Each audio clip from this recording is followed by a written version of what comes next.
tema que veremos hoy es cómo desarrollar un examen de español en el grado tercero.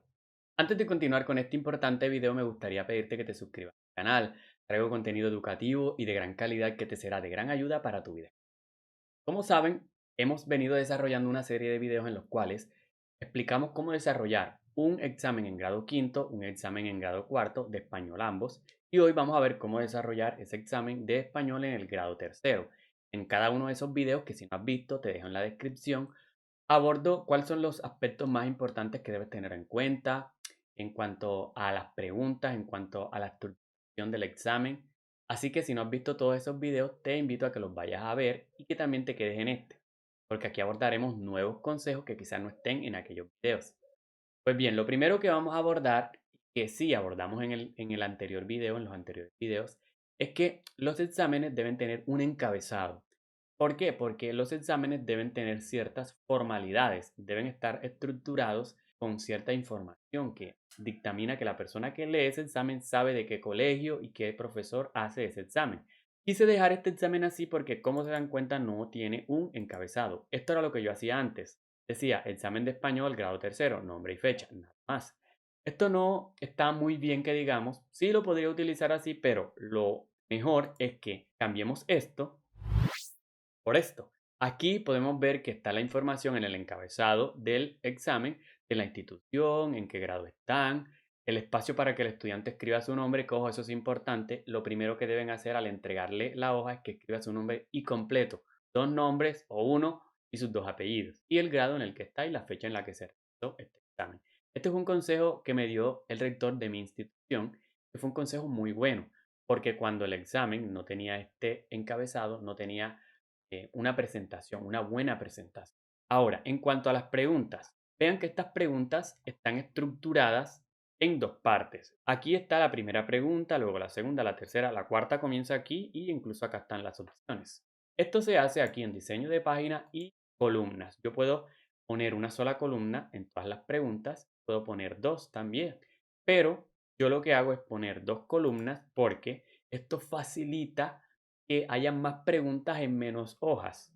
Sí, en cuarto o quinto periodo, que no voy a poner 11 preguntas, sino 18, por ejemplo, un ejemplo.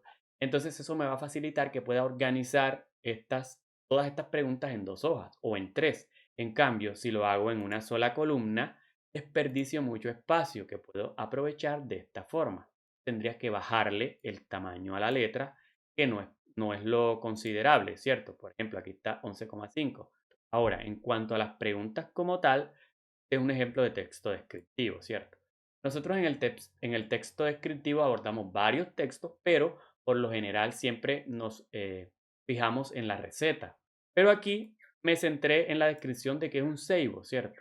Un árbol originario de tal parte, que tiene estas y estas características. Me están describiendo algo, ¿cierto? Luego aquí dice, de las siguientes listas de palabras encierra en círculos las que sean sustantivos. Aquí hay varias palabras, ellos van a encerrar palabras que sean sustantivos. Pueden hacerlos también con oraciones, pero de pronto en grado cuarto y quinto. De pronto acá en palabras es como más sencillo para grado tercero. Pero también se podría utilizar en oraciones muy cortas. Vean que aquí la extensión del primer texto no es tan larga como en quinto, ni tiene la misma complejidad. Esto es porque tenemos que tener en cuenta que ellos son niños de tercero y que no, de pronto no es que no tengan el entendimiento, claro está, sino que hay que buscar textos que se adecúen más a su nivel educativo. Ahora, pasa los siguientes sustantivos masculinos a femeninos. Ellos tienen que tomar el sustantivo y pasarlo de perro, que es masculino, a femenino, que es perra, o alumno, alumna, y así. Los sustantivos masculinos son los que suelen terminar en S, O, M, I. Esa es una pregunta directa. Ojo, no utilicen en estas preguntas directas preguntas abiertas, decirles, ¿qué son los sustantivos masculinos? Que lo escriban.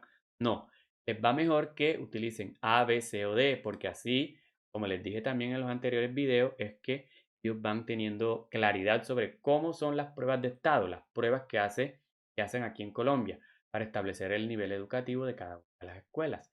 Son A, B, C o D. Tienen que estar trabajando con ellos preguntas múltiples, preguntas de opción múltiple, perdón, con única respuesta.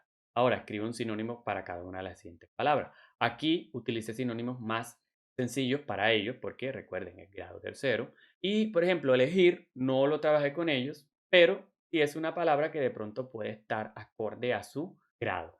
Y en antónimos también, vean, les aconsejo que trabajen muchísimo la diferenciación entre sinónimos y antónimos, porque pasó lo siguiente, que muchos niños no tienen claridad conceptual. No es que no tengan claridad conceptual, sino que confunden mucho un sinónimo con un antónimo. Entonces, donde es antónimo ponen sinónimo y donde es sinónimo ponen antónimo.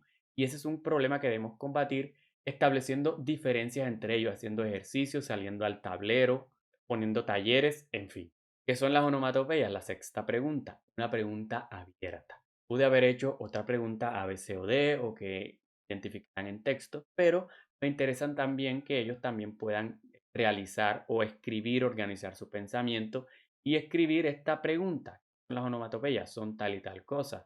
Ahí también tenemos que tener en cuenta que como son de tercero, a veces las ideas como que no son netamente de decir la definición, sino que ellos son muchos de ejemplos. Hombre, si ponen un ejemplo de onomatopeya es tal y tal, ya aunque ellos no tengan la definición, ya tienen interiorizado cómo funcionan este tipo de palabras, porque te pueden dar ejemplo. Entonces, todo eso hay que tenerlo en cuenta a la hora de evaluar este tipo de exámenes. Miren, aquí en la séptima pregunta, la sílaba es un grupo de sonidos que se pronuncia en un mismo golpe de voz. Ahí le estoy recordando la definición. La sílaba que se pronuncia más fuerte en una palabra se le llama, entonces ellos ya deben saber cuál es la sílaba que se pronuncia más fuerte en una palabra. Acá, bueno, observa bien las siguientes palabras, escribe debajo de cada una si es aguda, grave o esdrújula. Aquí, en esta pregunta, la mayoría no supo clasificar bien las palabras. Esto me está diciendo que debo reformular la pregunta y también que debo enfocarme más en la diferenciación de las palabras agudas, graves y esdrújulas. Aquí hay un texto nuevamente y van a escoger pues qué tipo de texto es. El cuento es una narración breve que se divide en tres momentos. Pregunta actual y también los cuentos tienen personajes secundarios. Aquí otra vez vuelvo a definir una parte del cuento, que tienen una participación menor en la historia, pero en los personajes principales o los personajes principales son los personajes principales. Se establecieron claramente esa diferenciación, ellos no deben tener pues ningún tipo de problema para desarrollar.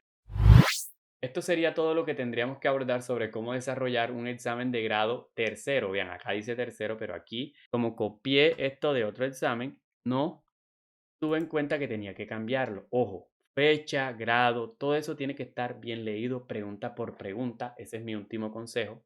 Cuando vayan a hacer un examen, revisen pregunta por pregunta minuciosamente, porque si hay algún error, entonces hay que estar explicándole a los niños, miren, en tal pregunta hubo un error así y así. Entonces eso hace que se entorpezca un poco el desarrollo del examen.